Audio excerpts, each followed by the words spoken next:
pourrait pas dire ça. Alors, Jean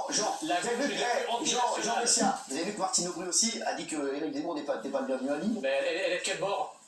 Elle n'est pas à droite. Non. Donc c'est ce que je dis. La gauche est antidémocratique et anti-française. Je ne sais pas ça pour ça, je te donnais un autre exemple. Voilà. Non mais je vous dis, c'est toujours pareil. Voilà. J'ai jamais vu un seul candidat de droite, de quelque droite qu'il soit, interdire un candidat de gauche ou décourager un candidat de gauche de venir faire un meeting dans sa ville. Il n'y a que les gens de gauche qui réagissent comme ça. Je te disais, monsieur le maire, je trouve qu'en fait c'est une manière de dire, alors je n'interdis pas, mais en réalité, qu'est-ce que vous faites? Vous n'avez pas une manifestation. Alors une manifestation pas contre Zemmour, mais pour la paix. Mais une manifestation, il y a toujours un risque que ça dégénère. Donc vous avez une grosse responsabilité déjà, et surtout quand il y a Zemmour. Donc faites attention à ce que ça ne dégénère pas, et qu'ensuite vous n'ayez pas de blessés sur les mains. Petit 2, effectivement, c'est une démocratie, aucun maire ne peut empêcher un débat démocratique. Voilà, donc déjà ça me choque beaucoup. Mais il l'a pas empêché. Non, il l'a pas empêché. Il fait quoi? Non, il a dit qu'il n'était pas le bienvenu. Il le décourage.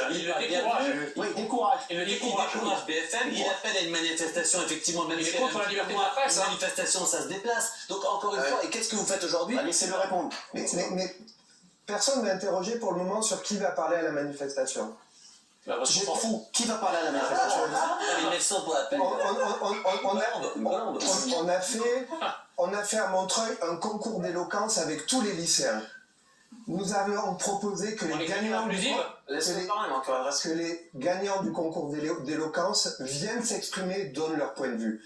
Nous allons proposer que les gens qui, au moment du premier confinement, ont été les premiers dans toute la Seine-Saint-Denis à réouvrir les associations qui sont allées auprès des personnes âgées. C'est le débat, envoyez vos gens dans le débat. Alors, on va arrêter les spectateurs. C'est comme ça qu'on avance. Moi, je ne remets absolument pas en cause votre action auprès de Montreuil qui a l'air juste absolument incroyable. Et vous faites une erreur absolue. Vous êtes tombé dans le panneau Zemmour. Vous avez remis une pièce dans le jukebox. D'abord, il est né là-bas. Donc aujourd'hui, il va dire en gros, je suis né là-bas et aujourd'hui je ne peux pas retourner là où je suis né. Donc en fait, vous entretenez ce grand fantasme, ce délire absolu du grand remplacement. Vous voyez, je ne suis plus chez moi. Donc ça, c'est la première erreur. Deuxièmement, il victimise, c'est parfait. Tous ceux qui sont pour lui vont dire, vous voyez, personne ne veut faire parler Zemmour. C'est la faute de Zemmour. Et en plus, moi je pense que ce qu'il faut, c'est que vous défendiez vos idées. Mais il ne faut pas interdire, il ne faut pas bâillonner, il n'y a que dans les dictatures qu'on bâillonne.